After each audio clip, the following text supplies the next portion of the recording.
Hello, Mr. Peterson here again with some more physical science concepts. I'm going to be teaching you today about state changes and endothermic and exothermic reactions. I'm going to do that by showing you and going through this diagram right here. Okay, we're going to be taking things out of the box and placing them in the correct position. So let's get started. All right, first we have these words endothermic and exothermic. Okay, endo, I like to think of entering. So endothermic means that energy or heat is entering a substance. So as I'm moving from a solid to a liquid to a gas, I am gaining energy, I'm gaining temperature. So that is an endothermic reaction, meaning that heat is going into the substance. The opposite would be exothermic, meaning that I'm losing energy. So as I go from a gas to a liquid to a solid, I am losing energy, so therefore it is exiting. So that's what I think of when I hear exothermic is exiting. Now the first state change I want to talk about is sublimation, and that's what that is right here. During sublimation, you have a solid that changed directly to a gas, so it skips over the liquid phase. When I look at the particles of that, I see something like this. I see a solid that has particles nice and tight and together, and then gas where they're moving freely kind of all over the place. The next state change we have is called condensation. And in condensation, what happens is you have a gas that has cooled rapidly and turns into a liquid. So you might have, notice on the side of a glass that there's liquid on the side when it hits the cold air. And the particle level, this is what I really want my students to know, is at the particle level what's going on. So if I look at that, I'm noticing I have these free moving particles kind of going all over. They hit a cool surface, they cool down, and they create a liquid. And that is known as condensation. All right, the next state change is actually three different types. Well, really two types, but with one term that overarches them all. It's called vaporization. And vaporization is any change from a liquid to a gas. So that's why I'm putting it over here, because it is an endothermic reaction, where over here, this was an exothermic. So to keep in that endothermic and exothermic, I should probably move sublimation over here, since it's an endothermic reaction, gaining lots of heat. All right, so back to boiling. So what's happening in boiling? It's a type of vaporization. It's a type of vaporization that takes place throughout an entire liquid. So when a liquid boils, the entire liquid is boiling and going through a change. The next type is evaporation. Now evaporation can take place below boiling point, and it only happens on the surface of a liquid. Now both of these are types of vaporization, meaning any change from a liquid to a gas. So if you look here, you have the particles are kind of close, then they move apart. So they're endothermic because they gain lots of energy. All right, going on. The next one I have is melting, and melting is any change from a solid to a liquid. Okay, so when this happens, I'm gaining energy. So if you might guess, it's an endothermic reaction, meaning that there's energy being put into this substance. And the particle level looks something like this. I have the particles nice and tight, really close together, and then they gain some energy, so they start to move farther and farther apart. All right. The next one we want to look at is an exothermic reaction, and that's freezing. So I have any change from a liquid to a solid is freezing. So that means it's losing energy because it's exothermic. So it's going to lose some energy.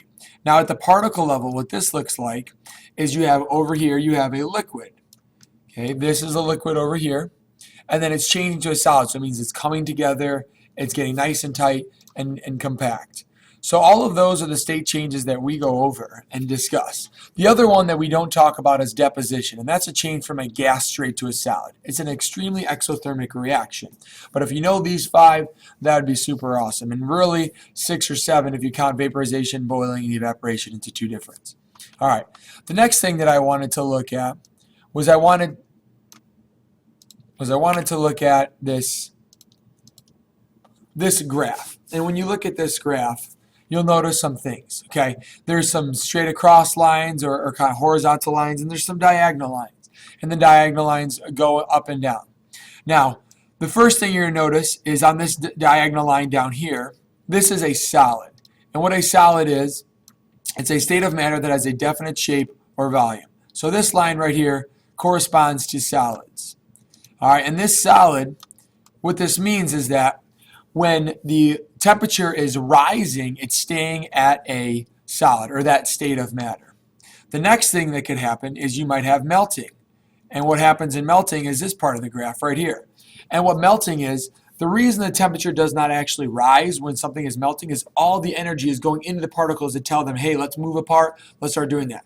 So it doesn't register a rise in temperature because all the energy is going into the particles. Some other things that happen at this moment are freezing. Freezing takes place at this exact moment. It depends on which way I'm going. So if I'm going from here down, I'm going to be freezing. But if I go from here up, I'm going to be melting. And once again, now I'm at a diagonal line. So if I'm on a diagonal line, what would I be at, a state change or a state? You're right, a state. And that specific state would be a liquid. And what a liquid is a state of matter that has a definite volume but no definite shape. So you can see in this waterfall picture, the water goes over the waterfall, but there's always the same amount of water. So as I'm going up and increasing in temperature, I'm staying as a liquid and I'm heating up. When I get to the top, okay, then I go through vaporization, which we discussed a little bit earlier. And vaporization is any change from a liquid to a gas. And that includes evaporation, which is right here, and boiling over here. The difference, evaporation, only takes place on the surface. Boiling takes place throughout the entire liquid. So the last one that we notice up here, another one also is condensation. And condensation would be, once again, just the opposite of vaporization. If I'm moving down, I'm going through condensation. If I'm moving up and going up this way, then I'm going through evaporation or vaporization. Now, after I go through vaporization, I turn into what state of matter? The last state. You're right, a gas. So as I get up here, I'm a gas. And a gas, they're freely moving, they're moving all over the place and really speeding up. Okay, so when I look at this graph, the thing that I want to remember is that when I have a horizontal line, I'm noticing that it's a state change. And when I have a diagonal line, or a line that's going vertical at some point, that is a state of matter. Because all the energy is going into changing the substance. That's why it doesn't actually move up in temperature. I hope this video was helpful for you, and do not hesitate to ask your teacher if you have more questions.